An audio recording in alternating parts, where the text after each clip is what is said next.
So, ladies and gentlemen, welcome back to Eazy Conversations. Thanks a lot to everyone who listened to the last episode featuring the homie Matt and I, in which we did our Book of Boba Fett and Kenobi rundown and looking ahead at Andor as well, so the Star Wars coverage.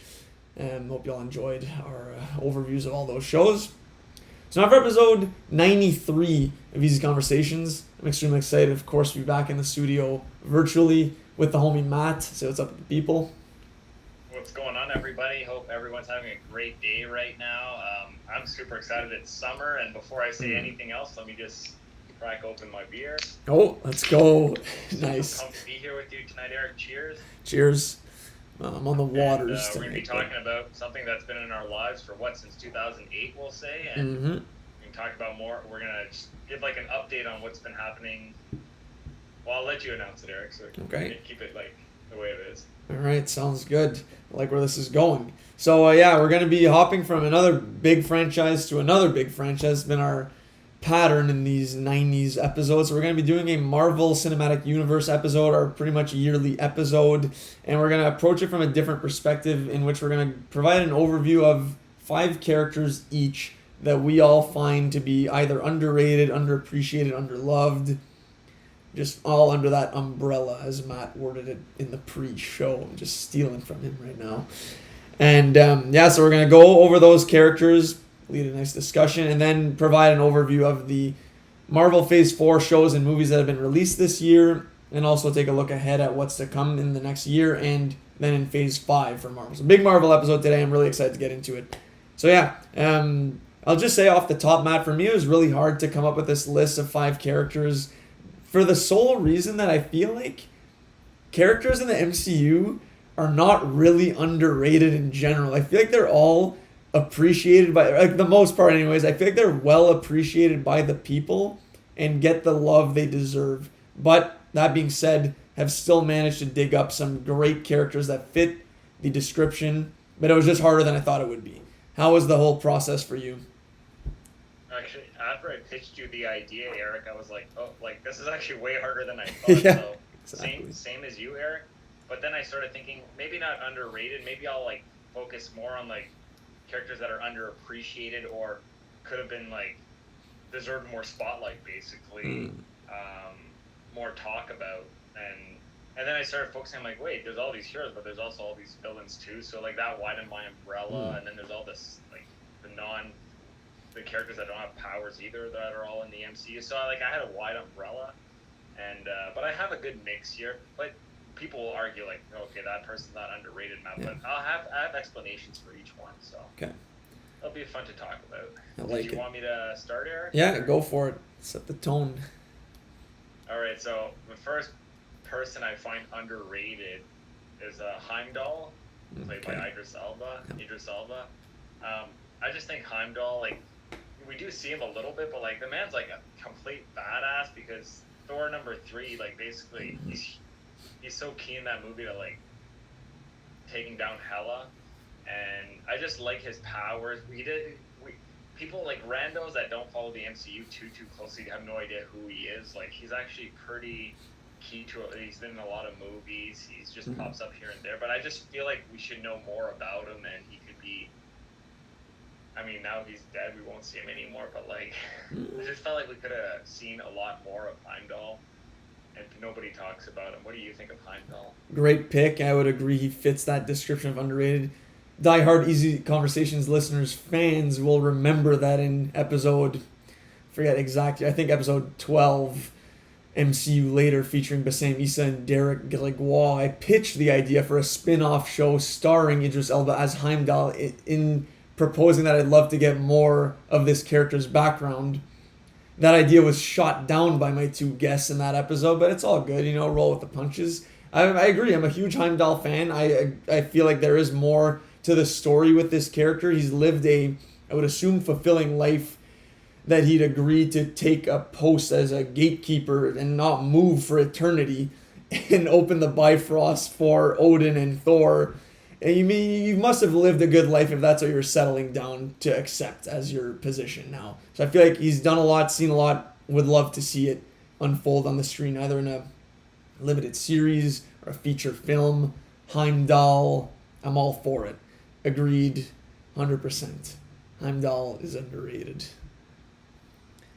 I'm gonna start us off with someone that I wasn't sure, and to be honest, my whole list could have easily been 5 villain characters. So I switched it up, shout out me, and diversified the characters that I picked for this list. The first one, I debated whether or not he fit the description in that he's not technically an MCU character, but since the Daredevil shows and I guess just Daredevil so far has been proven to be MCU content now that he's been integrated in Spider-Man No Way Home and that we're going to see Daredevil pop up in other shows. My pick is not Daredevil, he's not underrated, but as a minor villain in the season 1 of Daredevil, Wesley, the assistant to Wilson Fisk, aka Kingpin. Now, this is a deep sleeper pick, and if you have watched the show Daredevil, there's no way the character of Wesley did not stand out to you in some way, shape, or form. You may have hated this character in that he was always seemingly in control of situations, always said the right thing, was a formidable advisor to Wilson Fisk. We saw how important he was to him and how detrimental his loss or his death was to Kingpin going forward. I was a huge fan of Wesley. Found him super intimidating, and I was actually rattled at his death scene. It was a great death scene, don't get me wrong. But even in that moment, managed to stay cool and deliver the iconic line, "Miss Page, you really think I would put a loaded gun within arm's length on the table?" And to which he responds, "I don't know, do you think that's the first time I've ever shot somebody?" And then she shoots him. Tragic death scene. But great way to go for that character. Huge fan. Wesley, number 5, underrated. That's my pick. Wow, sleeper pick is right, Eric. I think if you would have given me 10 years to figure out your list, I would have never have even thought to include him. Like, oh my god. Oh, my picks are super non-sleeper compared to that. I love it. Okay, my second, but the next one on my list is a villain. It's Ultron, really. Ultron from Avengers, second Avengers movie. Ultron's underrated because I feel like they squandered their chance with Ultron to make something epic. Age of Ultron is not like the greatest Avengers movie. It's probably the weakest. After watching that episode of What If and like that whole world that Ultron takes over everything in that one episode, like we got a glimpse of what Ultron could have been, and what we did get in the Avengers live action Age of Ultron movie was like that James Spader, who voices Ultron, super charismatic, funny. So basically we could have got this awesome villain in an even better movie, but they squandered their chance.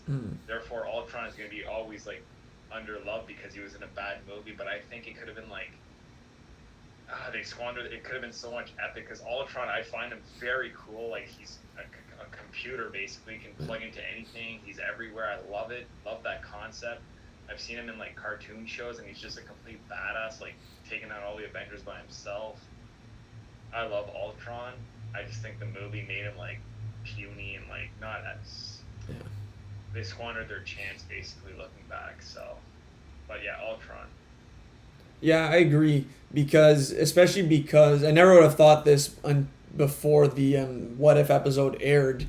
Like, I never really gave Ultron a second thought, but then seeing the full extent of his powers when he gets his hands on the Infinity Gauntlet just shows how formidable he would have been or could have been as a villain in the MCU live action. It was really cool to see. If you haven't seen those episodes, definitely I would recommend a full What If watch, because while they're all standalone episodes, they all build up to the end, which was really good. They finished strong, and Ultron was a key component as to why it finished so strong. He literally sliced and diced through my boy Thanos in half in like literally 2 seconds of screen time. It was a pretty funny moment, actually, but just goes to show like Ultron could not be messed with in those episodes. And in the movie, you're right, he was good, and I also agree that Age of Ultron is, like, no debate, the weakest Avengers movie. But honestly, I rewatched it the other day randomly, and it was pretty solid. It was better than I remembered it as being.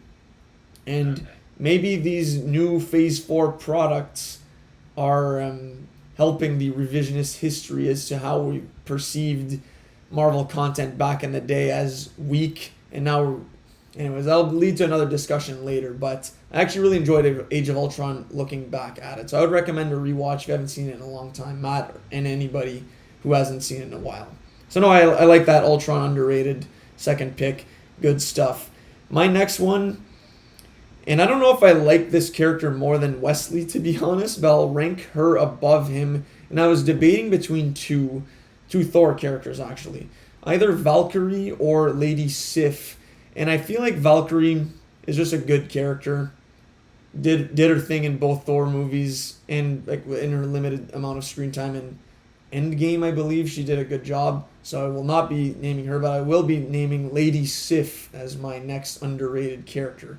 I feel like she's the only character out of the Warriors 4 who actually has some personality, brings something to the screen, and looked like could have been a good love interest for Thor. And they never really explored that angle. I wonder why. Maybe there was something there back in the day and they're better off as friends. But even that dynamic is just interesting, and I would have liked to see more of that on the screen. Even seeing her in Thor Love and Thunder, I was super pumped. And then she just had the one scene in the beginning and then came back at the end. Still better than nothing. Glad to know she's still alive and her arm is chilling in Valhalla, enjoying a warrior's death celebration. So Lady Sif, don't know too much about her, but in my opinion, was always cool, strong female character. I'm a fan. What are your thoughts on Lady Sif? Great pick, Eric. I looked at Thor's friends and considered like including one of them, but then I chose Heimdall. But I love Lady Sif too. I like Jamie Alexander, I think her name is, who plays her, and she's fantastic. Great look, like she has the perfect like Viking look, and good pick, Eric. Definitely criminally like not enough screen time for her. Yep. 100%.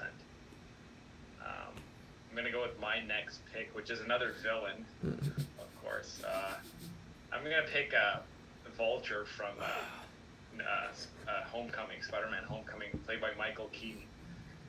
I say he's underrated because, well, I think Michael Keaton's a phenomenal actor. I love him in everything I've seen him, watched him in movies since like the 80s, and like over 40-year career, right? 44 decades of movies. Crazy. And I love him in this movie. He like every time I rewatch it, he makes the movie like that much better. And I find his reasons, like, yeah, he's a bad guy, but he's a family man. He's doing this for his wife and kids, right? His daughter. So in questionable motives there, kind of, but I don't know. I just like his dialogue. I like the scene with Peter in the car, and when like the looks they're giving each other. I mean, maybe everyone loves him. Maybe everyone loves him in the movie, which is probably the case. But he's even better than you realize because he's such a phenomenal actor, right? And that's why I included him in my list. I get excited to watch Homecoming because Michael Keaton's in it, and it's like he's freaking amazing as Vulture. Yeah, that's all. Yeah, couldn't agree more. I was actually gonna pick him as well. I'm not going to. I'm gonna adapt on the fly here, so we're not just renaming the same characters. Like, we'll treat this as a draft, if you will. Great third round pick. Like, great value right there for sure. Like you said, steals the show in every scene that he's in, and is arguably more intimidating as Adrian Toomes, so his like just human persona, than his supervillain persona, Vulture. So with those looks that he gives, like that scene in the car with Peter, he delivers an all-time terrifying performance. Like, imagine being a kid taking a girl out to prom, and that's the guy driving you to prom. Like, and he's a supervillain on top of that, just to boot. Even if he wasn't a supervillain, that'd just be a scary car ride, right? So he's able to do so much in every scene he's in. He's funny. He's cool. Like you said, good values and motivations, I guess, to provide for his family. Blue collar, got tossed around in the dirt by Tony Stark. Great opening scene to establish where he's coming from too, so you get some sympathy for him. And he's self-made man as well. Obviously, took advantage of some, forgetting the race of the aliens here, but their technology. Chitauri. The what, sorry? The Chitauri. Chitauri, nice. Good pull. And taking advantage of the Chitauri technology to exponentially increase the value of his product.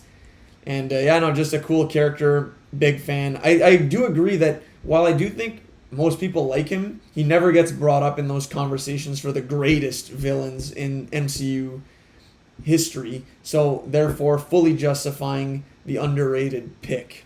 I agree as well. So my next one was gonna be him, but I'll flip over to another villain as well. Johann Schmidt, Red Skull. Captain America: First Avenger gets way too much hate in my opinion. I find it's a very fine movie, especially to introduce the Captain America character. And like we've said multiple times, this has been the case in this episode as well, every hero needs a villain. Red Skull is a fantastic villain. Again, I feel like doesn't get brought up in great villain conversations.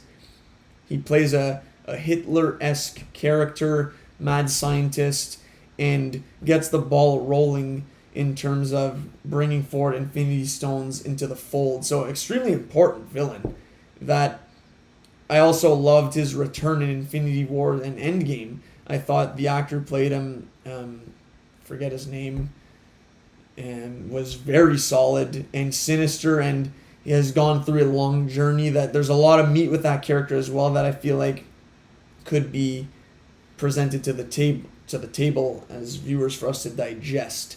And his redemption story would be great to see. Not enough Red Skull. I think he's awesome. That would be my third pick. Great pick, Eric. You know what? I never considered him, but now when you mention him, I'm like, damn it, that's good, because Hugo Weaving, yeah, phenomenal actor, just great as Red Skull. And we're going to talk about it later, but like the early movies are not as bad as I originally first like thought too. Like it's almost like a Star Wars prequel trilogy thing happening where like we're going to look back way more fondly on them. And we're going to talk about like current state of Marvel later too. So we'll shelf that conversation for that. Good pick, Eric. Love it. Okay, I'm going to go with my last villain on here. And it's kind of controversial because he is very well liked, I believe, but I say he's well liked. I don't think people realize just how good he was in Black Panther, and that is Killmonger. Michael B. Jordan. I know people are probably saying he's not underrated. Like people love him, but like he makes that movie to me. Like everything he says, all like this, the political, like the hidden messages. Like his dialogue is alluding to like real life stuff, and the oppression of his people, and all that stuff is great. But on top it off with like phenomenal acting by Michael B. Jordan. He's threatening. He's like the perfect villain. We would not be talking about Black Panther without Michael B. Jordan as Killmonger. He steals every scene. Like he eclipses Chadwick Boseman like as T'Challa. Like he's so awesome. So I'm calling him underrated. I'm calling him like underappreciated. He should be appreciated way more. Okay. Yeah. I could see the underappreciated angle. I don't think he's underrated personally because whenever you do see the top villain conversations, he normally is like at the top, like in the top 5 for sure. And I've seen like consistent top 3 as well. Like you get your Thanos, Loki, and I would put Killmonger up there because I agree, amazing character and should be talked about even more. Like even outside of Marvel, like that's just a performance that should be viewed as like a phenomenal acting job. Steals the scene every time, powerful quotes, great physical presence too, charismatic. I love this character. Like Eric Killmonger is a legend. Kind of too bad that he got killed in that movie as well. I feel like there still could be an opportunity for him to come back in some way, but I don't know if that'd be the best thing to do, to maybe just leave it as a one and done iconic villain performance. But yeah, those are my thoughts on the Killmonger. Underappreciated, I could see. Underrated, I don't know. But that's fair. So I guess my next, you know what, you might say the same about my next pick now because I know what my number 1 will be, but for this one it's like kind of a questionable one. You can, I just criticized this pick, you can criticize this one as well. So my next one would be from Black Panther, M'Baku. So the leader of the I believe mountain tribe in Wakanda, who, you know what, also gathered a somewhat cult following in that people found him very funny. he ended up being an extremely clutch contributor in the battle at the end. A longtime rival, we'll say, of T'Challa. And they had a great fight scene in order like to claim the title of King, I believe. I haven't seen Black Panther, so I gotta rewatch this movie. But when they fight to establish T'Challa's authority following the death of his father, M'Baku challenges T'Challa. Great scene.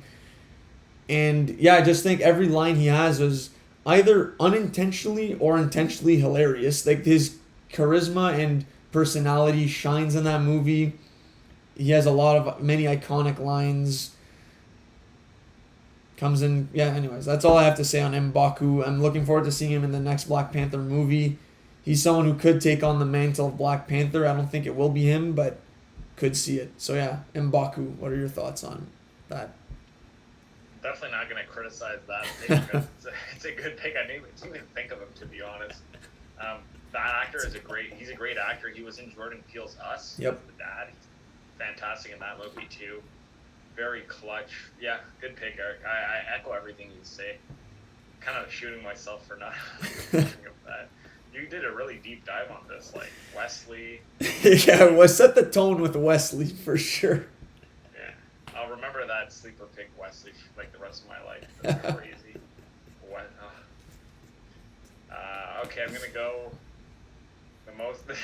This might be the most controversial thing I say all night, all day, and I'll probably say a lot of controversial stuff during our upcoming talk too. So, but who I find the most underrated, and he's not a bad guy. He is the Winter Soldier. Okay. So I think Bucky's underrated because, yeah, he's so badass in every movie we see him in, every scene we see him in. Winter Soldier, Civil War, even the TV show Avengers. But like I feel like he's so underutilized, and the more like after watching the Captain America, the Falcon and Winter Soldier show, I'm like, man, he's such an amazing actor, Sebastian Stan. Like I've seen him in other stuff since then. He is so good. We need like to make him the focus of a movie, and he's kind of like given the shaft in my opinion in the Avengers movie. You don't really see him too much. Yes, what is he going to do against aliens? I get it. He's not like a super menacing foe, but like what he does excel at is like the more like Captain America level stuff where there's like espionage, intelligence stuff, finding out stuff, fighting. Like Winter Soldier, Falcon and Winter Soldier, is it my favorite show? No, but like I loved watching him in it, and I want to see him more and more, and I feel like he's very underrated. He doesn't get talked about as much as the big ones, and I want him to be like a big one now, like one of the main guys. And yeah, I love the Winter Soldier, and come on, like when Winter Soldier came out, like that like elevated Marvel's game to like, oh my god, these superhero movies are in a different category now, and I think the Winter Soldier was a big part of that. Yeah, so that's all I'm gonna say. Okay, great pick. I was debating Winter Soldier as well, honestly. I didn't just because I feel like, for me anyways, like I've been a very vocal Winter Soldier guy on the pod. So I'm glad you brought him up, actually. So now I can also say a bit on his character. I agree. Underused to the fullest, other than in his own movie, like Captain America, the Winter Soldier.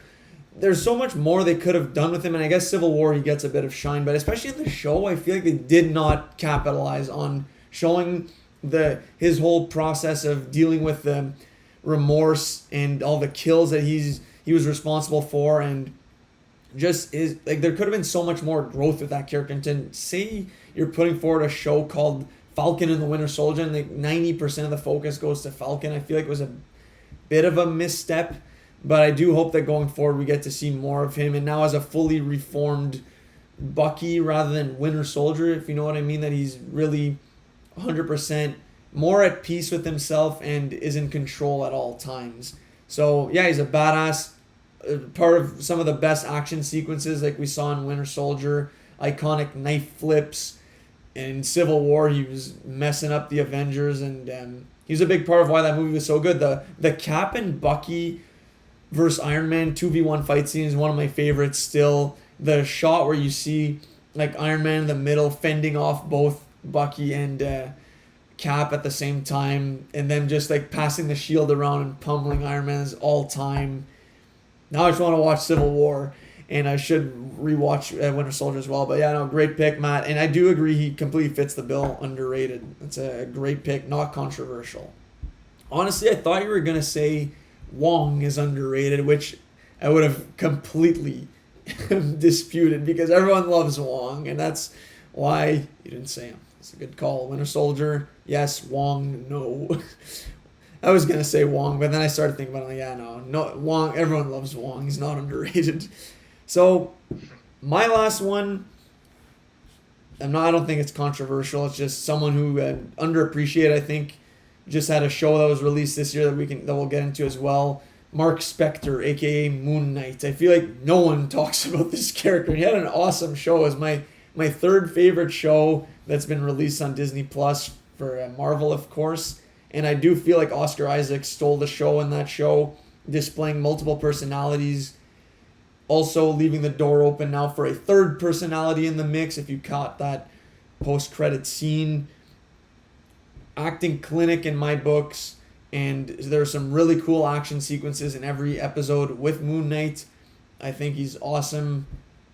I really hope we get to see him in future shows and movies going forward. And I just feel like that show came and went, and literally no one talks about him. So that would be my pick to cap this off for myself. That's a great pick, Eric. You're right. Nobody talks about Moon Knight. Like, I even stopped talking about it. And thinking back, I loved the show too. Every episode got better, in my opinion. Especially when they get to Egypt and all that, and that, like, the stuff going on in his mind, and it was a great show. So yeah, criminally underrated because people don't realize like how good the show is. Because a lot of people haven't even watched the show. Which I find so strange. Like the aesthetics of the show and the character, and the pedigree of Oscar Isaac. Those are all eye-grabbing features and something that should get people interested and excited, and especially because it was presented as like a mystery and a psychological show, which it was. So completely different than from everything else we've seen from Marvel. It delivered on that front in my books. Is it a 10 out of 10 show? No. But is it a damn good show and very enjoyable ride from start to finish? Yes. And I would endorse a watch for those who haven't seen it. And like I said, I hope this show continues to lead to other Moon Knight products, especially season 2, because that cliffhanger at the end was very interesting. And also give a little shout out to the homie Khonshu as well. I was debating putting him as underrated, but Khonshu is the Wong of the Moon Knight universe. Everyone loves Khonshu, except for Mark Spector, of course. But I'm a Khonshu guy through and through, so that's my piece for real on Moon Knight now. Good. I love your list, Eric. Likewise. A little more obscure than mine. I think I had a couple easy picks there, I think, but I just wanted to talk about those characters. Yeah, they fit the umbrella, right? Like we cast a wide umbrella as well, which allowed for anything and anyone to be included in here. So we also got quite a few listener submissions actually for underrated characters, which was fun to see. So thank you to everyone who submitted an answer. I'll start at the top. First one was from the homie Bassam Issa. His was Drax from the Guardians of the Galaxy movies. I'm a big Drax fan myself. I feel like, I don't know if he's underrated, to be honest, but because he does have a big voice and he is very funny, like kind of not a scene stealer necessarily, but he never misses in my opinion. Drax always hits. And but yeah, maybe people don't talk about him enough, and people think Guardians of the Galaxy, they think Star-Lord, they think Rocket, Groot. So maybe then in the hierarchy, Drax does fall a little bit. Maybe even a Mantis bypasses him in some people's rankings. So perhaps you could say that Drax is underrated. Come around. What are your thoughts on Drax, Matt? Yeah, when you came around just there, I was thinking the same thing. He doesn't get that much screen time. Like maybe Bassam means like we'd like to see him more on screen, like doing his thing, or maybe just scenes with him alone. So yeah, I think he's underappreciated, and he needs to be like shown more. I agree. It's true. So yeah, thank you, Bassam. The next one was from the homie Dylan Deschamps. So he said Hawkeye, Man was there for every fight and he don't miss. Do you want to take that one on, Matt? I thought a lot about Hawkeye. Like, I was thinking, like, had a good, like, because I was like, do I add him to my list? I don't. We've seen a lot of Hawkeye. It's hard to explain. Like, after watching the TV show, I think I realized that Hawkeye is not. I don't think I like Hawkeye as much as I thought after watching the Hawkeye TV show. I don't know what it is. He's great, but like I think he's perfectly like we have just the right amount of Hawkeye in the Avenger movies. So I don't know if I agree with the underrated. Like we've seen him a lot, and he's not one of my favorite characters. I think so. Yeah. Yeah, he's a tough one to really pin down like what he is. You know, like I definitely see the underrated angle, but we also have seen a lot of him. But we haven't seen that much of him. You know what I mean? Like he's there all the time. Like he don't miss a fight, like Dylan said. He don't miss. But the psychology of the characters, and I don't know if that's what we need to be grading here, but it hasn't really been explored to the fullest, which could also push the point that he is underrated because we haven't even truly gotten to know him in all the time we've spent with him. Therefore, there's a lot more to unpack in that character. Doesn't get the love he deserves, and they just throw him in there. Yeah, you're consistent. You hit your marks. You're good for us, but we're not gonna give you more than that. Even in a show called Hawkeye, we're gonna focus on KB, Kate Bishop, great character. So I don't know. It's tough to say. I'm indecisive here. I know it's the listeners. This must be painful to listen to, but I'm gonna say yes. Underrated Hawkeye. It's the landing spot for him. Also, I'm gonna take in what factored in that decision is the court of public opinion towards Hawkeye's pure slander, which I feel like he does not deserve. Overhated, underrated Hawkeye. And he was sick as Ronin too. I know I've talked about this a few times on the pod, but he was awesome in that ninja samurai persona in Infinity War. That would have been cool to explore more in the show, which we did a little bit, but yeah. Hawkeye. Good character. Thank you, Dill. The next one was from Ron Antoine. His pick was Hulk. Underrated. I could see that in the sense that Hulk hasn't really gotten his shine in the same way as Hawkeye. Like he's been there a lot, but never had his own movie, never had his own show. Obviously the other like Eric Bana, Edward Norton, but those really aren't in scope here. Hulk, to me, one of my least favorite main Avenger. And I'm interested to see what they do with him in She-Hulk. Like, I hope he gets a good chance to be developed more in that show, which I think is a 9-episode show, so a lot of time to spend with him alongside his cousin Jennifer, I believe.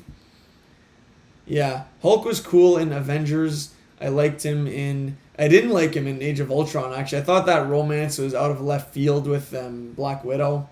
That was completely random. Still, it doesn't hold up revisiting that movie. He was good in Ragnarok. Like Mark Ruffalo, I feel like has gotten better with the character with time, which is a good sign. But he was really good in Avengers too, like very goofy, walking on eggshells around everybody. When he had the scepter in his hand, that was a funny moment in the plane. Anyways, those are my thoughts on Hulk. Matt. Those are great thoughts, Eric. I agree with a lot of them. I like Hulk because I like Mark Ruffalo. Like you said, he's been getting better every movie, but I can see a case for him being underrated for sure because he's not like he was not underdeveloped, but like they could develop his story a lot more and make him more the focus. Basically, what you said, Eric, is you're absolutely right, and fans of the comics are probably screaming like, "Oh my God, there's so much more to him." You can like right. They only show like an ounce of his power. Like he's like every fight he can go like murk everybody like so easily. Like he's like they restrain him almost maybe because they don't want a huge CGI fest and it would take too much like time to have huge Hulk fights. But like the Hulk is the best, right, in terms of power. So yeah, he is. I guess he is underrated for sure. And in regards to the comics that you mentioned, like I'm obviously not well versed on the comics, but I am aware of certain storylines, and I've seen online that people are clamoring for the World War Hulk storyline to come to life in live action, which I don't know much about it, but just the name, it sounds awesome. So I'd love to see that happen. Unfortunately, I've seen reports that that's very unlikely to happen because unless they come at it from a different angle, maybe using the multiverse and alternate timelines to make that happen, because the Ragnarok movie kind of screwed that up in that when Hulk leaves Earth in Age of Ultron, and we know he goes God knows where, he begins to go on a rampage that eventually leads him to go to Sakaar, which is where Thor meets up with him in the Gladiator Pit. So that whole arc would have been resolved by the time that they meet on that planet, right? So they shot that storyline down, unfortunately, but it would be cool to see like a world ravishing Hulk. I think that's the gist of that storyline. It'd be cool to see like Hulk turn villain. I hope they go down the path of making certain heroes villains, like they did with Scarlet Witch in Doctor Strange, Multiverse of Madness. So Hulk would be prime candidate for that treatment. So we'll see what happens. And yeah, I agree. Hulk underrated in the MCU for sure. The next one was from the homie, former guest Kyle Barber. He went with another member of the Guardians of the Galaxy group, Groot. What are your thoughts on Groot as underrated, Matt? I don't think he's underrated. Like, we could see more. I guess they could show more of him, but like he can only say one thing, so it's very limited in what they can do with him. Although I heard there's like 5 shorts that just came out with Baby Groot or Baby Groot, I think. Yep. Or Kid Groot. Baby He's Groot, like yeah. Little missions. Yeah. So I don't think Groot's underrated because everyone loves him. Like, who hates Groot? He's awesome. Psychopaths. He is awesome, right, Eric? So, yep. I agree. I can see a case for more screen time for him, I guess, but he's super limited. Yeah. I'm excited to get to where Groot was in Guardians of the Galaxy, to be honest. I'm kind of sick of prepubescent, annoying Groot. Like, I want to see adult Groot. We've had too many kid Groot movies. And I agree, he's not really... I don't think he's underrated. Everyone loves him. He's, like I just said, he's gotten some backlash from the fans in the stage he's in now. But adult Groot, people love. And baby Groot, people love. You got to snip the one in the middle. But I agree, not underrated. Great character. Maybe could do more. But like you said, his vernacular and speaking abilities are quite limited. So not much you can really do to develop that character more than that. So thank you for the pick, Kyle. The next one was from your mom, Matt, Taunt Mary. Hers was Falcon, which I could definitely see a case for underrated for Falcon. Now he's going to be thrown into a larger role as Captain America. That underrated mantle should be shed from him if handled properly. I do think he took the most of that opportunity in his show, Falcon and the Winter Soldier. He stole the show in there. Before then, he was definitely underrated. Like, he barely got screen time. It was a trusty sidekick to Cap, but we didn't get to see much of him. Now going forward, I think he's going to be at the forefront of the Avengers if he can step up and take on the mantle of Captain America as Steve Rogers did. I'm pumped for his movie, like Captain America New World Order. That should be interesting, and I want to see Bucky in there too, side by side. Those two, be good stuff. I used to not be a Falcon fan. Like, I was a vocal hater of Falcon. I've come around on him now, especially since the show. I feel like he's gotten better with time, and I'm interested to see where he goes going forward. Wow, yeah. You said it. You just said it. Captain America New World Order. This is where he shed, like, it's Anthony Mackie's moment to shine, and I think he's going to excel. He's a great actor. The show made him... I think the show shed him of his underrated mantle, I think. Because we got a lot, got backstory, got his family in there. We've seen so much of him, but definitely underrated in all the other movies where he just gets little, like... He's in some scenes with the main dudes, and he gets his moments in the fight scenes, but, like... You're right. It's a good pick. I didn't know my mom... I didn't think she'd pick that one, though, but good pick. Who did you think she would pick? I like Happy. I thought. Okay, yeah, Happy. That'd be a good pick too. Happy's the Or best. Aunt May. Aunt May, yeah. Some good picks too. Falcon, also good pick, Tom Mary. So thank you. The next one was from my mom's good friend, and also my friend, Sylvie Patnaud. Hers was Black Widow. So, interesting one. I think she's also underrated, to be honest. Like she's close, like she's in that Hawkeye range, right? In that, even with her movie that she got, like it wasn't the best movie for her in my opinion. Didn't tell the story I think that needed to be told. But then again, then we got to find out that she had a family and all that, like with the introduction of Yelena. But that's not what we're focusing on.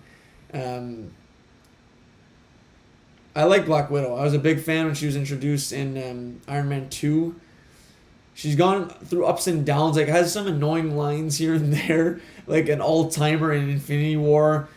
We don't have to kill you, but we will. It's just like it's a tough one, but no, I like Black Widow. I agree. I would say underrated as well.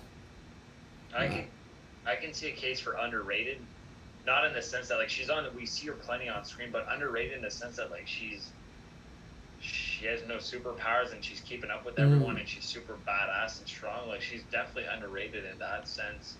Super strong female character, like the strongest really, and she's been there since Iron Man 2. Yep. Scarlett Johansson's like iconic now as Black Widow, and underrated in terms of like she's actually like she's just like Hawkeye in the sense that like she's fighting aliens basically. It's like she shouldn't be that good, but she is. So yeah, good pick. It is a good pick. The next one was from the homie Dan Deschamps. So his was the guy I brought up as well last, Moon Knight. So I'm glad we're in agreement, Dan. Nothing else to add on my end. But yeah, I mean, I think we're all on the same page. I know Dan was a big Moon Knight fan as well. Would probably say it's a top 3 show for him. I'm just going to assume that. And yeah, just want to see more of him down the road. I want, like I said, his own show, season 2, and integration in the movies going forward. Like it'd be cool to see him in the Avengers. I'm interested to see how they're gonna handle the multiple personalities, though, right? Like in the show, it really works, but in a movie, there's gonna be so much less screen time for him to really get into the Steven versus Mark debates. Like it'll be little one-lines, and then it'll cut to someone like, all right, what's wrong with this weirdo or whatever. And I'm like, oh, nothing. He's whatever. I don't even know what they'd say, but there won't be as much time devoted to his internal dialogues. You know what I mean? Hey, I wish I had known that information beforehand. If he was a Moon Knight fan, I could have like, right as he's about to make his shot in beer pong, like distracted him with some comments because he eliminated my team anyways. There was no stopping him. About that another. Yeah, I feel like that would have just fueled the fire, if anything. He's like out channeling his inner Khonshu and just draining even more cups. You know, that's what was missing. Could have taken it all home. So yeah, shout out Dan. Thank you for that one. And the last one was from the homie Killasin Ud, former guest. Hers was the thespians in Thor, Matt Damon and Luke Hemsworth. Their devotion to theater is too much. Great pick. Yeah, that trumps your Wesley pick. Oh yeah, that's it. You can't top that. I think it is underrated because it's hilarious. The fact that come on, Luke Hemsworth, like that's perfect. Yeah, good pick. Good pick. It's a great pick. I feel like they not necessarily steal the show they're in like 1 or 2 scenes per movie, but they're always hilarious in those scenes and bring some good light to those movies and good, yeah, like I said, good light in life. So great picks, and they are underrated. It's true. Don't really get brought up in mainstream Marvel serious conversations. So yeah, thank you very much everybody for your submissions. We got another question, it was a question. We got another question from my girlfriend Andy. So she asked, and this could also lead into our conversation very nicely, is Marvel content becoming watered down because they're creating so many shows and movies? So thank you for the question, Andy. This is something I never would have thought I'd be saying yes to if you asked me this 2 years ago. Because I remember this was brought up by our uncle, Pat. Like, he's also brought up his fears about the future of superhero genres. And I remember being adamant, thinking, like, no, there's so much source material and original stories to be told that it won't be watered down. But now in what we've seen in the last year, I am starting to not worry, but just kind of worry about the content they're putting forward. Like, I just finished Miss Marvel today. It was okay. And I don't find that all the movies that were released this year, just to provide a quick overview on both Doctor Strange and Thor, which I've now seen twice. I think for the caliber of those characters, going into this year, I was extremely excited that we're getting a Doctor Strange, a Thor, and a Black Panther movie. And both the Doctor Strange and Thor movies they've been good, but not up to the standard of what we've seen before. And I do feel like a factor for that is content is maybe starting to become watered down. And that definitely applies for the shows. Like I said, only Moon Knight, WandaVision, and Loki have truly impressed me. And even at that, I think only WandaVision and Loki were truly great shows. Like, I like Moon Knight a lot, but I don't think it was like an amazing show. You know what I mean? So those would be my thoughts on that question. It's not to be negative, it's just to be honest about what has been released. What are your thoughts, Matt? Well, first of all, great question, Andy. I thought a lot about this because I had a feeling we were going to talk about this thing right now. So, and this is me coming off watching the first episode of Miss Marvel last night. And I'm 100% with you, Eric. Yes, it is getting watered down, and I'm not liking it. Like, watching the first episode of Miss Marvel, I was like, we've seen this before 100 times, not just in Marvel movies, but now, like, we've seen Marvel movies do this. Like, I'm tired of watching the same old stuff. Yeah. Nothing has topped Infinity. I keep repeating it like every month, like 6 months or so. But like, Infinity War is the benchmark for superhero movies. The action, the storytelling, the pacing, and like nothing's topped that yet. Was I expecting Doctor Strange or Thor 4 to top Infinity War? No, but it should have been. You're right, Eric. It should have been better. We had Eternals, which was a huge disaster. Black Widow, which was mediocre at best. Mm-hmm. Half the shows have been mediocre at best too.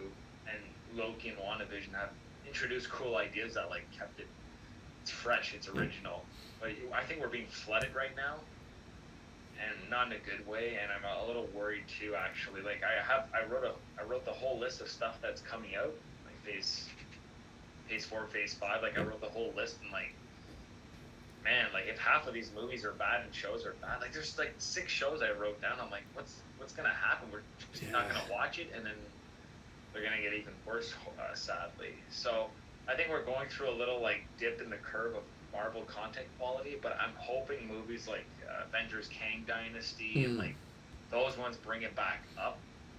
Did we see a little dip in like phase 1, 2, like with the Thor: The Dark Worlds and those movies, Iron Man 3?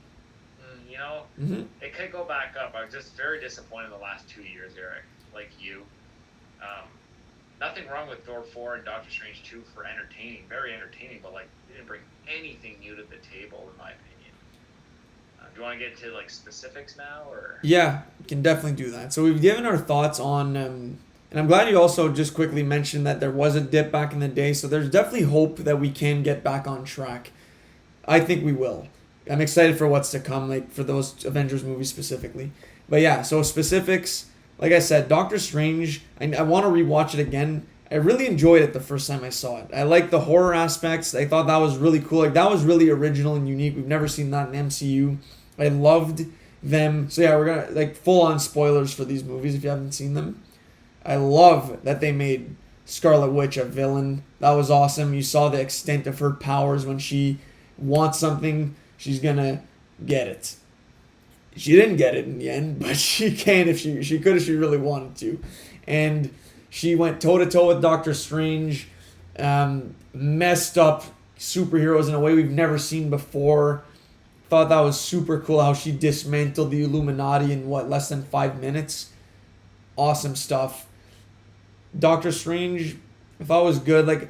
But going into that movie, that's the thing. The trailers looked so cool, and they're gonna introduce some really cool multiverse stuff, and they kind of did, but they didn't fully take advantage of the potential of the multiverse, I think. And maybe the movie was a little too short or something. I don't know. It was a good movie, but not mind blowing, and I was kind of expecting mind blowing, which might have been that's on me, like you said last episode, for going into something expecting it to be what you want it to be. Should you be mad that it didn't give you what you thought it would be, so that's a prime example of what you had introduced last episode.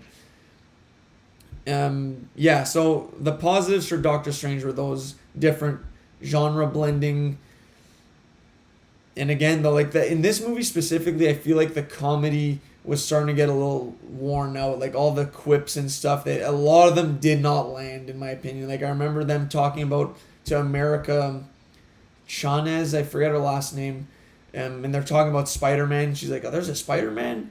Yeah, he shoots webs. He shoots webs out his butt? And I don't know, maybe that's just for the kids. Maybe that hits with the kids, but for me, I was just oh my God, this is just dumb. And thankfully, Wong was in that scene. He brought a different angle to the table, and Wong doesn't miss. That's been established. But yeah, good movie, not great. Excited to rewatch it though.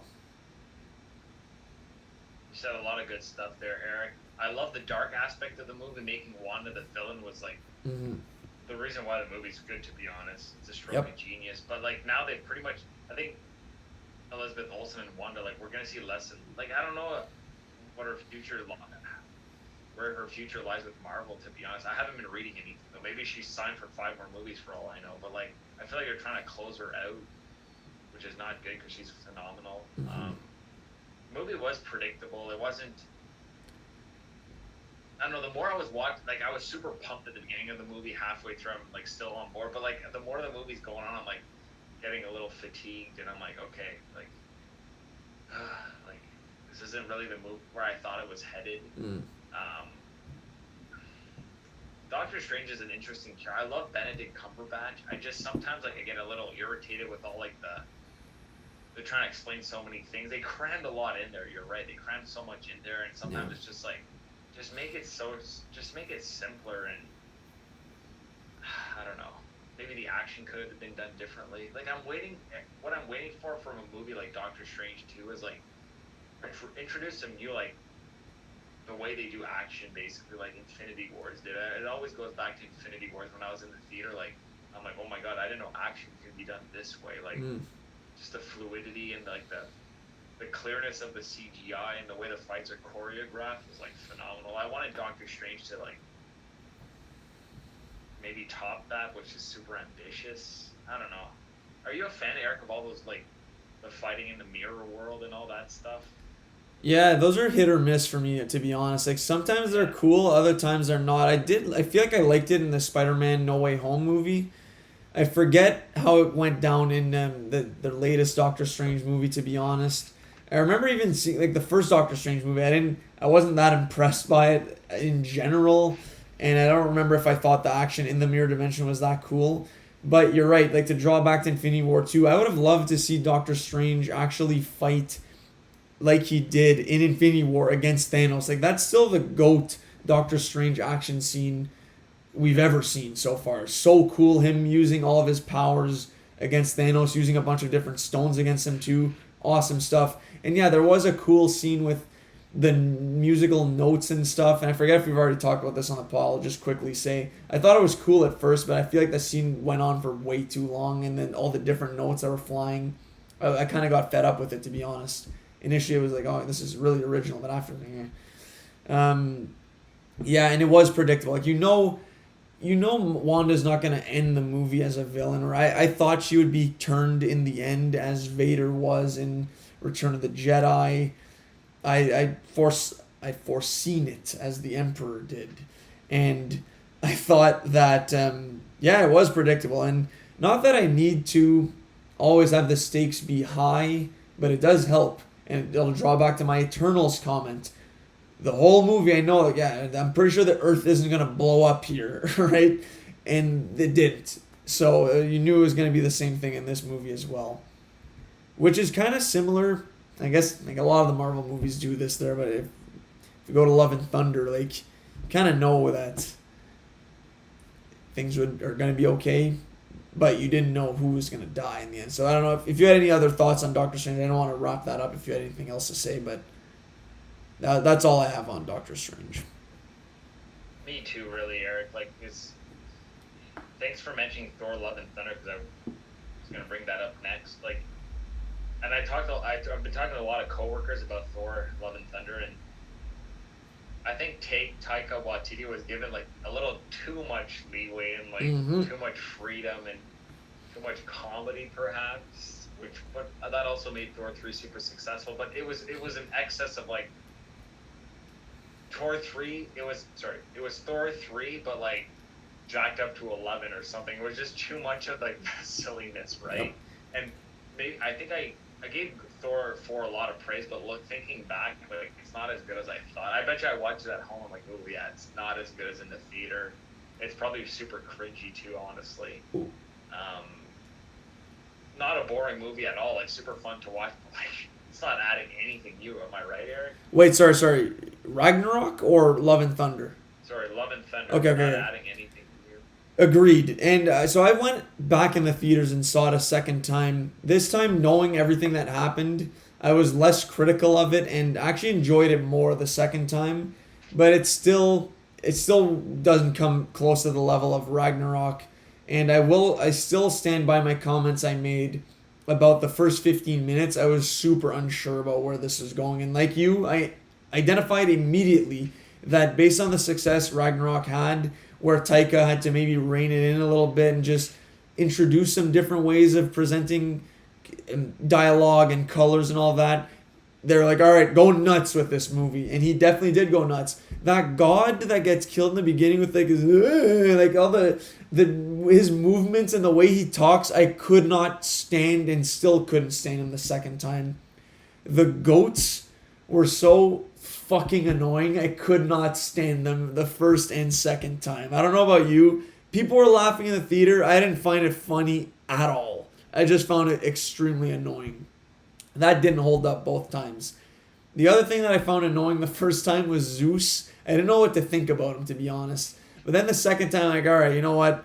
He very goofy portrayal of a god of Zeus's stature, but I came around on Zeus the second time, and he had some funny moments. And also, the stakes kind of did feel higher, but you knew that he wasn't going to kill all the gods in the end. Like, you knew Thor wasn't going to die, or I didn't think he would anyways, but I didn't know about, like, Valkyrie. I thought she could go. That would have been a great death for her. I'm glad she didn't die, and I'm kind of glad Jane died, to be honest. Like, it would have been kind of a cheap trick if no one died. So, great way for her to go out. I thought Natalie Portman killed it as Mighty Thor. I was a big fan of hers. Might have been a little rushed, though, to be honest, and like, some people disagree with me on this point, but I feel like the transition from her jumping from from Jane to Mighty Thor in that fight scene was so quick and barely explained. Maybe it didn't need to be explained. I don't know. But I thought she did a great job. I loved the crew of Korg, Mighty Thor, Valkyrie, and Thor. Thought that was great. Yeah, no, it's a good movie, honestly. Like, 7 out of 10 for sure. But like you said, doesn't introduce anything new and doesn't move the plot of the multiverse saga forward at all. Like, it was a standalone movie. Wow. Very well said, Eric. I love the adventure aspect of the movie, like those 4 characters. Christian Bale as the bad guy was cool. Oh, yeah. It's just stuff like, to give you an example, stuff like, you know, when he rescues all the kids and then he gives them all powers and they fight the bad guys. Like, I don't know if it's corny or cheesy. Like, I was, like, pumped in the theater to see that, and hearing the soundtrack too, like, Guns N' Roses was cool. Yeah. But, like, I don't know, like, how many times is Marvel going to do this? You know, the feel-good, like, he literally did the same thing in Thor Ragnarok with like a Led Zeppelin song. It's just like change it up, do something completely different. And I'm looking at all these new movies that are gonna come out, and I hope one of them like just breaks the mold and changes up the Marvel scene. Now everybody has to match up to that movie. That's what I really want. You know, it's been 4 years since Infinity Wars, or 5, 4. Give me something new, basically. Maybe I'm being picky, but you know what? The movie market is so like, there's so much competition. They have to keep it up, or we're not gonna go see those movies. So, yeah, Thor 4 was not better than Thor 3, and to me, it had to be better than Thor 3. So, yeah. High bar to reach. Thor Ragnarok is one of the best Marvel movies in my opinion, and I disagree. I did like the kids getting the powers, to be honest. Like I get your point that it's not something we've never seen before, but at the same time, I don't think that has ever happened in the MCU. So for me, it was a welcome change. I didn't even see it coming that he would give them all powers. Like maybe I should have. Watching it the second time when I went to see it with Zach, I'm like, oh, I wonder if he's gonna see it coming, that's what's gonna happen. Obviously, I knew it was gonna come, so I was looking at it differently. But in the moment, I remember being like, okay, they have these like this girl has like a doll in her hands. They have like rocks. Like, how are they gonna hold up to these shadow monsters, right? I thought it was awesome. Like, I was a big fan of that with the music. I agree. Like, we've seen it a few times before. That still hit for me, and I was a big fan of the Shadow Realm as well. Like all the scenes in black and white, the aesthetics were so cool. Christian Bale killed it. Maybe he'll be an underrated character down the road. Who knows? Because he wasn't in there enough. Like I feel like we didn't get enough of him in this movie. And apparently, like the Taika Waititi cut is like 4 hours long, and I'm sure we get way more of Gore the God Butcher in that cut. I don't know if that'll ever see the light of day. Probably not. But I was a big fan of his character. Stole the show. I now wonder for the future of Thor, like, are we going to see him team up with Love, his literal daughter in real life and adopted daughter in the MCU, right? I wonder what the future is for that character. If they go down like a Young Avengers path, is she going to be the Thor equivalent for the kids? That'll be interesting to see. I liked it. Like a lot of the stuff the movie did, I liked. And honestly, I forget if you've seen Ted Lasso or not, but the cherry on top was seeing Roy Kent as Hercules in that post-credit scene. I was so pumped. I literally yelled out in the theaters again, "Let's go!" Yeah. Okay, I've not seen Ted Lasso. I was wondering who that actor was, but that's hilarious. Gotta get on that show. Great show.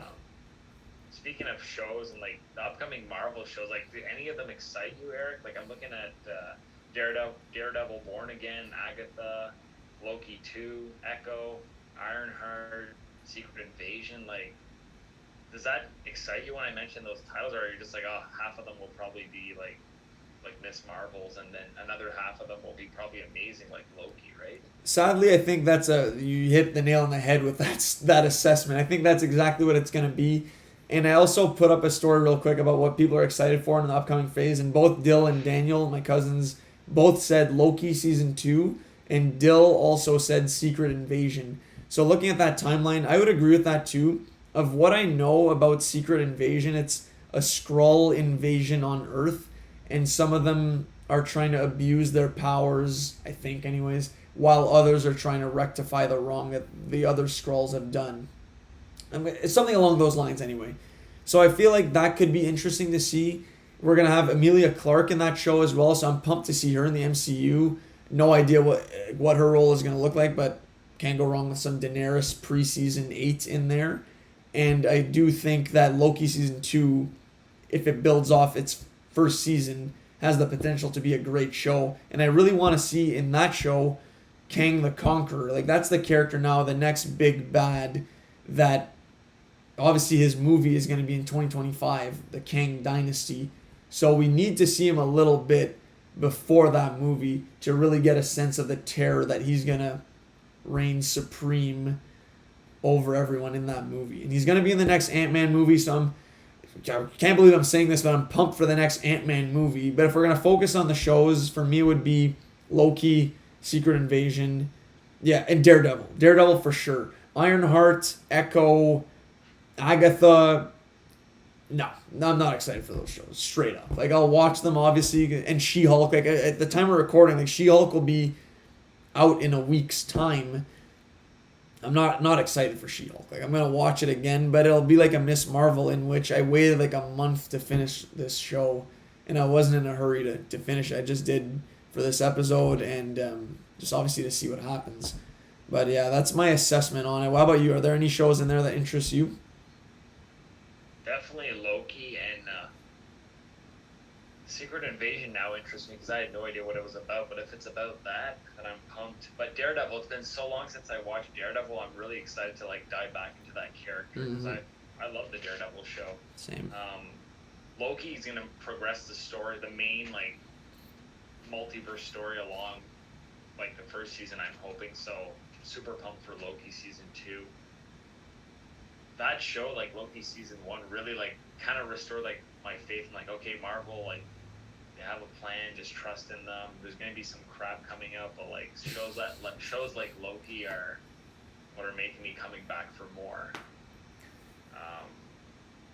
Okay, so Secret Invasion is really piquing my interest now. I had no idea. I have no idea what Echo is either. Ironheart, I read a little bit about it, but like I don't know. Well, so Echo is the character that was introduced in Hawkeye, right? The deaf character. Right. And she was interesting. Like she's we don't really know much of Maya Lopez. That's her name. And I thought she was an interesting character. We didn't get to see that much about her, but we got like glimpses into her past, and obviously we're probably going to keep getting flashbacks, and her relationship with Kingpin will be on display, I would imagine. I feel like her dad, a great actor, forgetting his name, Steve Zahn, I believe, will be in that show as well. And another one that we just mentioned, the homie Matt Murdock, will be in Echo. So he's going to keep popping up in all these shows. I don't want to spoil anything for you, though, like for another show that he might pop up in, so won't say anything.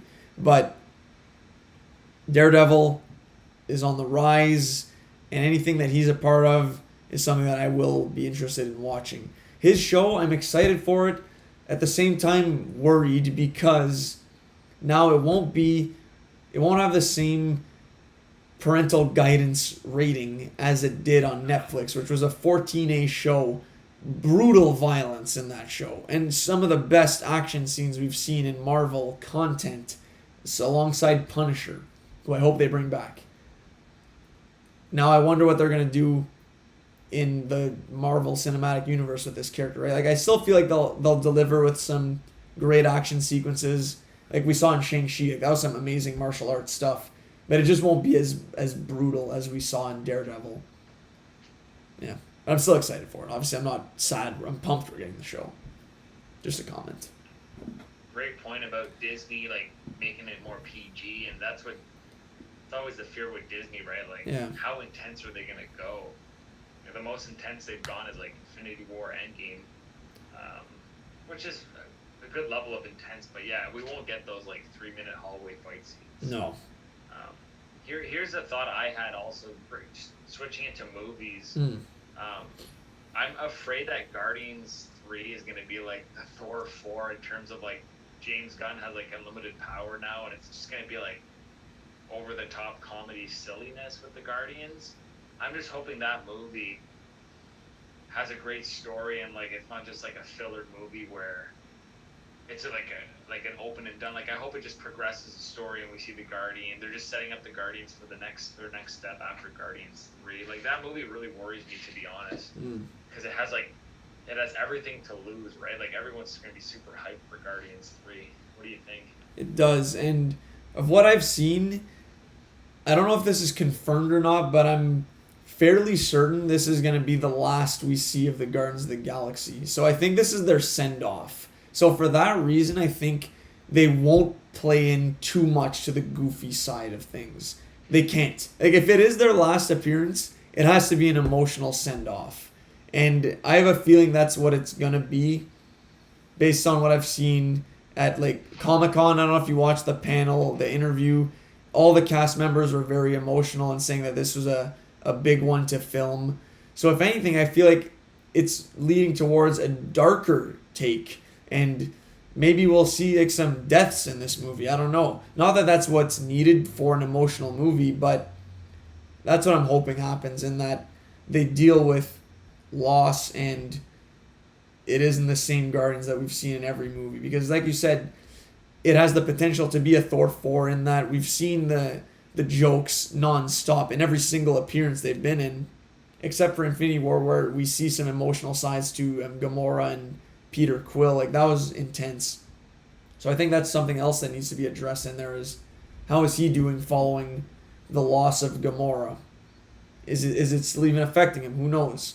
Because time has passed now since Infinity War with the blip, the time jump. So, yeah, I'm excited for Guardians 3, to be honest. Guardians 2, I feel like, is good, but not an amazing movie. And Guardians 1 is still, like, could be top 10 in my books for MCU. So, I think it'll be a good movie. I hope so, anyways. And same thing with Ant-Man and the Wasp. I feel like going into Phase 5, they need to switch gears and make things more intense. Because Phase 4, nothing of significant importance has happened other than Far From Home. Like, that was a crazy movie, in that Spider-Man is now completely gone. No one remembers him. He's gone rogue. He's out of the Avengers now. Other than that, all the movies have been pretty low risk, low stakes. And, well, I guess Doctor Strange, too. Some big stuff happened. But anyways, that's my piece on that. Yeah, going down the list, like, the two that I'm looking forward to the most are Blade and the Fantastic Four movie. For Fantastic Four, I've yet to see a good Fantastic Four movie, first of all. So, like, will this, like, is fourth time's a charm? I don't know. But I hope this is what they need to do. Like, Doctor Doom, Victor Von Doom, is one of the most, like, awesome bad guys in comic books, TV show, he is he was so underused in the movie from, like, 18 years ago. But, like, they need to nail that character, and he's going to be awesome, and we're all going to love, like, that villain. And Fantastic Four are great characters, too, so, like, I'm super pumped for them to, like, can they make a good movie? And Blade is just going to be, like, just a badass, like, I mean, Mahershala Ali, like, phenomenal actor. I can't wait for Blade, too. But, yeah, Fantastic Four, like, are you pumped? Are you going to, like, fourth time's a charm? Very pumped. I agree. Those are the two I'm probably looking at being the most excited, while still being excited for Ant-Man, like I said. Those ones, I've never seen the Blade movies, so I should watch, like, I don't know how many there are, but I know the first one's probably pretty good. Fantastic Four, I haven't seen those movies in so long. I don't even think I've seen the second one. But just of what I know of Doctor Doom, his look in general is iconic, it's so cool.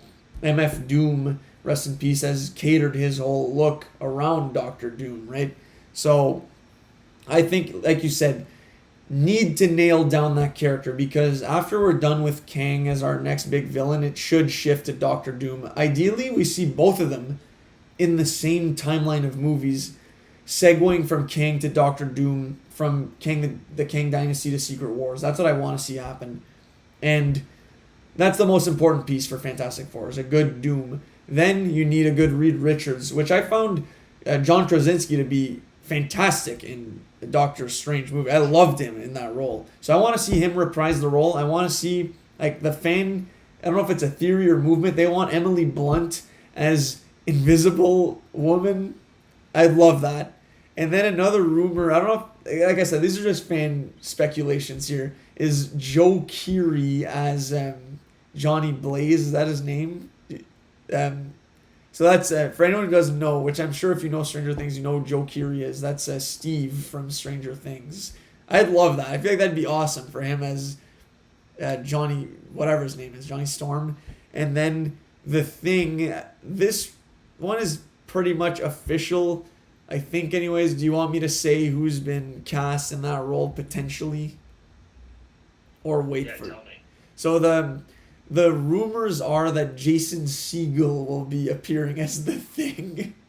What? No, you're joking. No. Really? So obviously this isn't confirmed, but there's reputable sources that have indicated that he may be appearing in an upcoming product that'll be released, and we'll find out then and there if that is the case. So that'd be an interesting foursome of Fantastic Fours, And yeah, Mahershala Ali is Blade. I'm pumped to see, and I'm pretty sure Kit Harington will be in the Blade movie as well, reprising his role in Eternals as Dane Whitman. So I'm pumped to see him in that role as well as the Ebony Blade, I believe. So good stuff coming. I am excited for Phase 5. Can't wait to get the hell out of Phase 4. I'm pumped for Black Panther, though, to be honest. I'm extremely excited for that movie. I haven't seen the trailer, but that has to be a good movie. Like, there's this one they cannot afford to have just be like, yeah, it was a good movie. It needs to be, that was an amazing movie. Like, that needs to be the takeaway. Maybe that's a crazy take and that I'm setting myself up for disappointment, but I feel like that's the standard they should be holding themselves up to with this movie. Yeah, I'm hoping Black Panther 2 gives a jump start to the heart of Marvel movies and reinvigorates everyone's passion again and all right, now we're pumped for the stuff coming up yes. after. So we had Black Panther 1 come out before Infinity War, right? And yeah. That was setting us up for an even greater movies. Hopefully Black Panther 2 is just setting us up for craziness in terms of cinematic spectacles and amazing action. Just amazing. Yeah. I watched the trailer, Eric, actually. Okay, going against the rule. Sarah told me, she's like, man, it was so sad. It was and they don't show a lot. That's what convinced me to watch it. It's a very emotional trailer. So it doesn't show anything about the movie, so you're safe. I'm not gonna watch it, but my friend has told me that after I watch the movie, I should go back and watch the trailer, which I will do. But I want to go in as blind as possible. And I heard that, like you said, they don't really reveal much. It's just cool shots and the transition from songs in the trailer are very well done and stuff, and it is emotional. So very excited for that movie. And like you said, I think this has the potential to reinvigorate fans to go into next year with Ant-Man and the Wasp, Quantumania, be excited about what's to come. Which, no matter what, I'm going to go see all those movies opening night there, but I want to feel good about it, I don't want to be all right, what am I in for tonight, So... It would take maybe 5 misses in a row for me to be okay, I'm not going opening weekend. Yeah. Passion's still there. I think for a lot of people it's still there too. You know what? If all the movies we've talked about are misses or, I don't know what we're going to be talking, next time we do the podcast we'll be ooh, shut her down, I don't think hopefully never gets to that point. Maybe we'll be listening back to this going yeah, this is the point where it all went to shit. Yeah. But, well, this is a turning point pod no matter what. It's either there's a full steam ahead in that they found their step again, or they completely nose dove into the dirt, which I'm hoping the former is the case. Now, one thing that I feel should be considered in that the quality is dipping a little bit because of the shows, I feel in that they're giving us so much content. Yeah, it is high budget. All these shows have $100 million, if not, I don't know if it's 200 million, but it's in that range. The budget is so high, but it's being spread out over 6 episodes for the most part. So that means the VFX that, let's say a movie has the similar budget, it's going towards a 2-hour movie, whereas this is going towards a close to 5 to 6 hour television show. The money is being spent in a different way per episode that brings down the quality of the effects, the fight scenes, everything in each episode, and it looks bad in some cases. You only watch episode 1 of Miss Marvel, watch it from start to finish and tell me those VFX are not terrible. The special effects are brutal in that show. It truly looks like someone in third-year university coding would have put together. That's not a knock on them. That's just poor asset management, I guess, from a multi-billion-dollar conglomerate in Disney, Marvel. And I feel the fight scenes suffer as well. Nothing in these shows has matched what we've seen in movies, which I guess should not be expected that they would be of that caliber. But just the fact that they're not even close to as good kind of hurts, and it makes you be less impressed with what you see. Whereas going to see a 2-hour movie like Shang-Chi, which has incredible VFX, incredible action scenes, it's night and day what we're getting with these movies and shows, in my opinion anyways. question though, Eric. Like, should I be continuing Miss Marvel? Now I'm getting like, really scared away now. Well, I'm gonna be honest. I'm not even done the show. I have like 30 minutes left in the finale. I wasn't able to finish it before we started. I'm not in a hurry to finish the episode. Like unless there's some crazy reveal that's gonna be in the last 10 minutes that'll blow me away. It's cookie cutter, like you said, a plot we've seen a million times, and like a ragtag group of people, kids fighting against the greater government and stuff, and just like how the heck are they overcoming these things? And I don't know. I never really bought in, and yeah, it's just nothing special.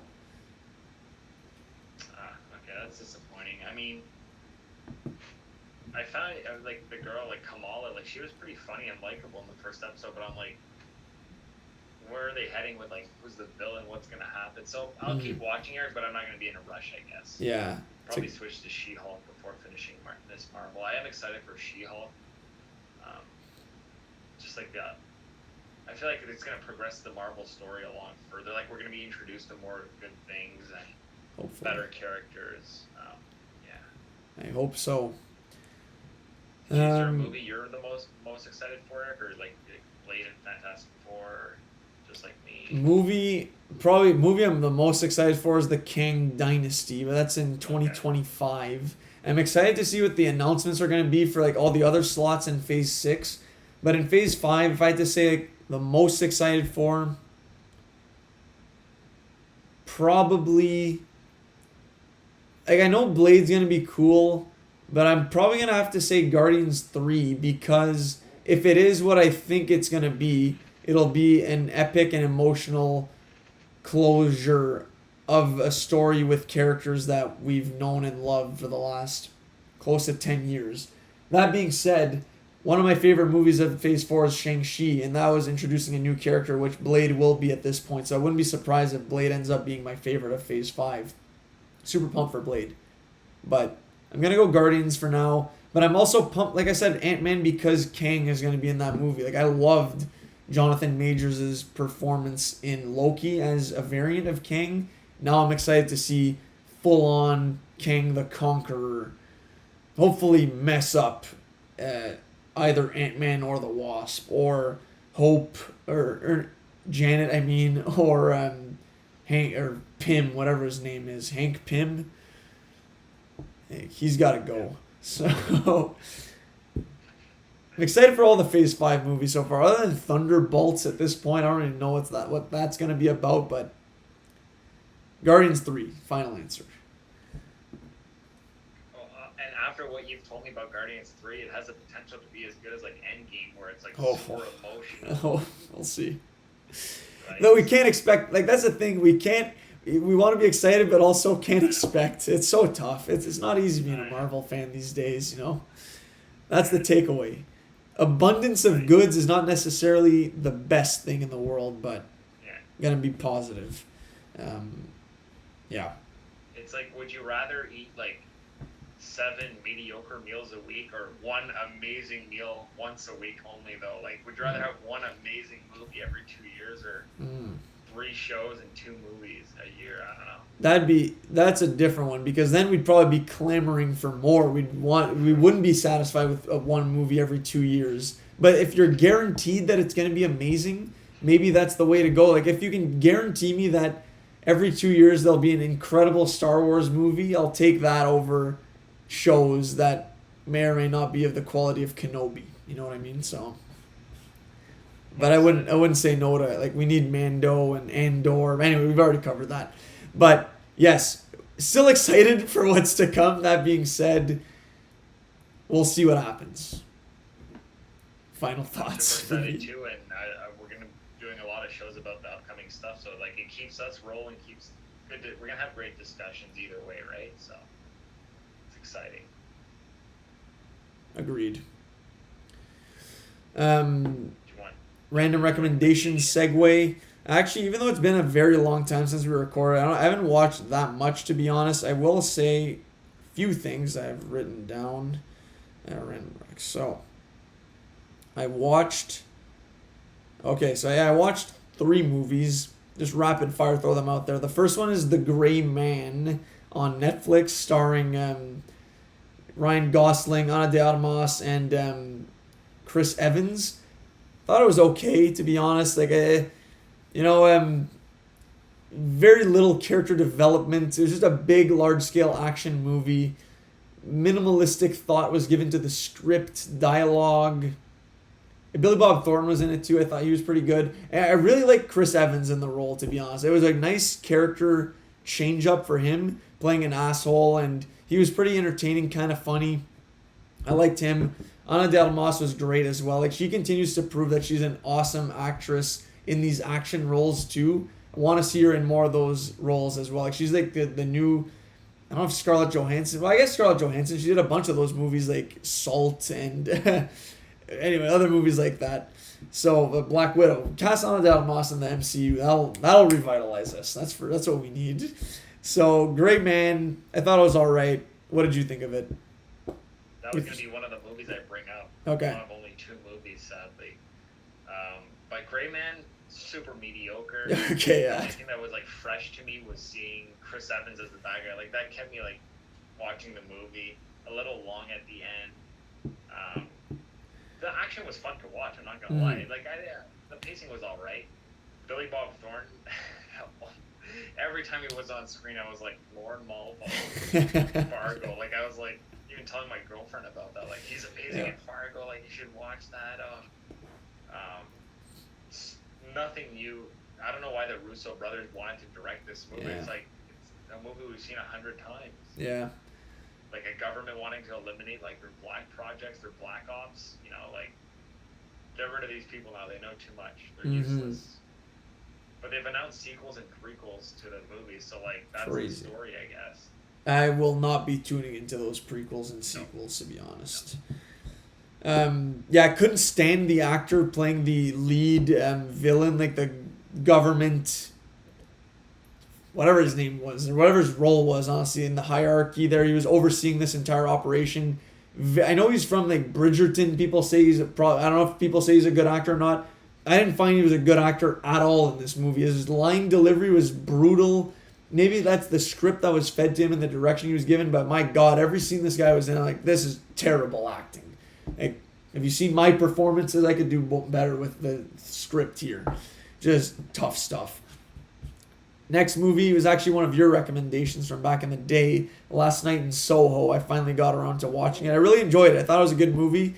Kept me guessing the whole time in that what's happening here, like when this girl goes to bed and she's seeing visions of the past with Anya Taylor-Joy's character. I kind of did call, though, that she would be the woman, but I did not call that she was responsible for like the murders and stuff. So I didn't see that coming. But obviously, near the end, then it was like, all right, it's her. But I thought it was good. Crazy, a lot of crazy stuff, like with all the seeing ghosts and stuff. It was getting out of hand at a few moments, but I enjoyed the movie. Maybe could have benefited from some humor. I thought it was very intense for the majority of the movie. Some lighthearted stuff would have been nice, but I enjoyed the movie though. A good thriller, psychological thriller, solid movie. Yeah, like Edgar Wright always has comedy in his movies, and like this one was very bleak for him to do. But like Anya Taylor-Joy and Thomasin McKenzie and like the ladies did so well in this movie. Lady Olenna, like Diana Riggs. I recognized her voice, and then I was trying to place her, and then it clicked like in her third scene or something. Like, all right, it's her. Her final performance too. Actually, she passed away. I think last year. That's right. What a legend. Yeah. Like, to think she was a Bond girl in 1969. I know. That's insane. I watched that movie just to see what was up. It's crazy. I'll go with I've been struggling watching movies, but hey, it's summer. My next one's a Jim Carrey movie from the late 90s called The Truman Show. Have you seen this movie, Aaron? No, I haven't seen it actually. So I'll keep it spoiler free, but The Truman Show is basically everyone on Earth is obsessed with this one show called The Truman Show, and it basically documents Jim Carrey 24/7 into like his sitcom-esque world. Like they built a huge dome and created this artificial world for Jim Carrey. The thing is, Truman, like played by Jim Carrey, doesn't know he's in a show. So everybody around him is an actor. All his friends are actors. Okay. And they've been acting on the show their whole lives too, because there've been his buddies in high school that like he works at he's like an insurance salesman. Everything is scripted. Interesting. Everything is like all the cameras are everywhere in this giant fake city. Picture like WandaVision, like a fake city like that, all catering to this one individual. And then the whole outside world is watching 24/7. The show never shuts off. So it's really ahead of its time. People's fascinations with reality TV. Okay. You get a lot of deep philosophical conversation near the end of the movie of like, this is what people want to watch. Like, this is better than real life. There's a lot of stuff going on about that has made the movie age beautifully, because it's super pertinent now, because we actually have like shows like that, and like where you're just watching people do day-to-day stuff. Right. So, and Jim Carrey kills it as Truman. It's not like a comedy, but there's a lot of funny parts. But it's kind of like a sad movie, really, because this guy he didn't sign up for this, right? He was born on this show and everything, and it's a really quite something, Eric. Okay. The Truman Show. You should check it out. That definitely does sound interesting. I've obviously heard of the show, the name of the movie, but I had no idea that was the premise, and that definitely does sound interesting. I'll check it out for sure. Awesome. I've only watched one other movie called Fatima. It's a French movie. I don't know if you've seen this, Matt. It's a French Arab movie. Just quick synopsis. It was really fun to watch another movie in French, honestly. And it's a mother, Lebanese mother, who is raising her two daughters who have kind of abandoned their Arabic heritage and only speak to her in French, and she can't really speak French. So there's an interesting dynamic between mother and daughters, one of which is in med school, actually, and the other one is kind of, I don't know if delinquent is the best term, but she's more rebellious and in high school still.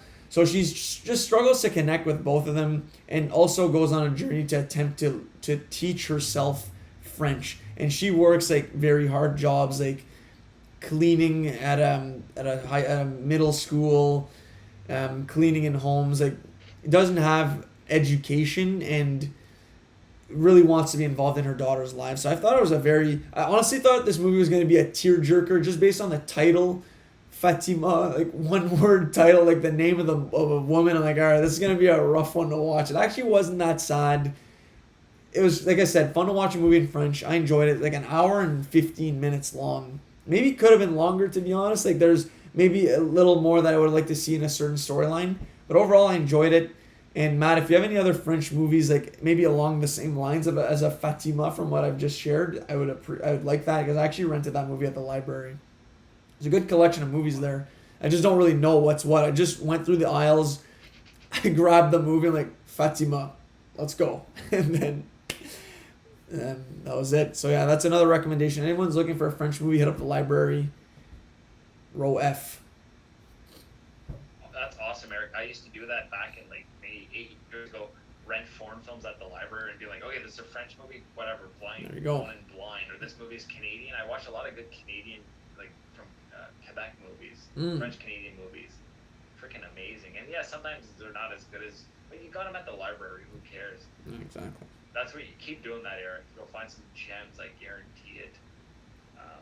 France is one of the best countries that's making movies. To be honest, they have such a deep library. Like they make a ton of movies a year. We just never hear about them. They have their own Oscars and everything every year.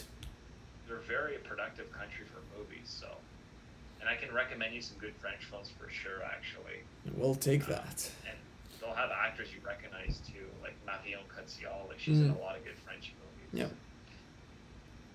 I'll make you a list, Eric. Actually. Okay. Yeah, thank you. Yeah. But yeah, Fatima. Okay. It rings a bell, but like that's probably just because the name it's a very common name, right? So. But yeah, Eric, I have no more shows or movies. I've been like trying to squeeze in every ounce of my free time into movies, but hey, like other stuff takes precedent too. Reading, haven't been reading. Been listening to music though. What's the album? I forget the name of the album now. Because maybe cut this out. I can't remember.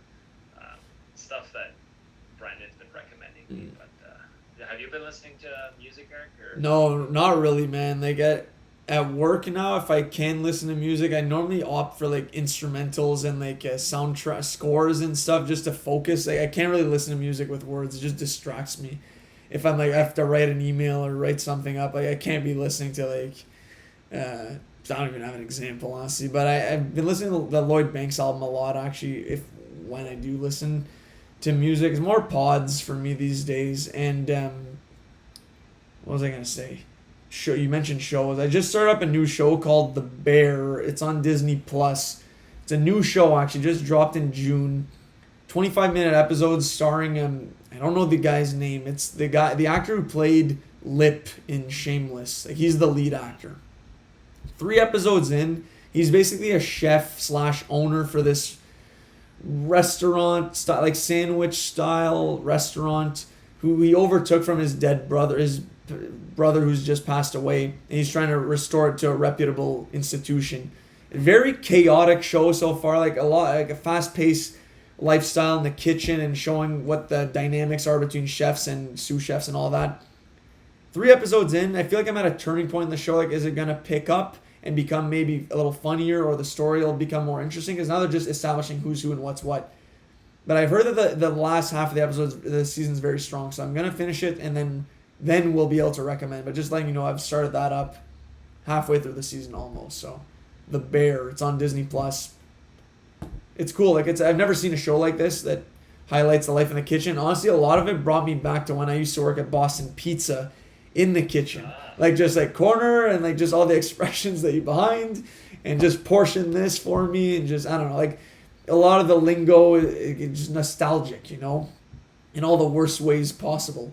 But it's still fun to see just a show that highlights life in the kitchen and stuff. And it's different. So The Bear. I'm glad you mentioned that show, Eric, because I was I want to watch it, but I'm gonna wait for your recommend. Okay. I'm gonna wait till you finish it. Okay. I heard great things from people in the industry that are like the realism of the show. It's exactly like that. They're big fans of it. I'm a fan of the actor who plays like Lip from Shameless. He's good. So yeah, keep me posted. There's a few other good actors in there too, like Joel McHale is in it. Oh yeah. And I don't know the guy's name, but he played in season 1 of The Punisher, the guy who kind of has access to all the security cameras and is blackmailing Frank to do what he wants to do. Like he's got like the eye in the sky, and then they end up working together. That guy. Can't remember his name, but yeah. That guy, he's in the show. You know that guy. But no, it's solid, and like he's a great actor, Lip. So it's fun to watch. Actually, the reason I started watching that show is because I saw a meme on Twitter that killed me. It was a picture of. It's the last time I make a Sopranos reference on the show. I'm done the show now, but anyways, it was a picture of Furio and Carmela side by side, and then under was Lip, like that he would be their kid. It's spot on. Like I'll send you the picture. Right. It's so good. He looks like Furio to a T. Exactly, and there's some Carm in there too, so it's so good. That's hilarious. So that's what got me into wanting to watch this show. I'm like, oh, is this an old picture from Shameless or whatever? And then I just saw that it was on Disney Plus, The Bear, and then I looked it up and I was like, all right, good reviews. I'll check it out. Nice. Yeah, that's all I have to recommend, honestly. That's for me.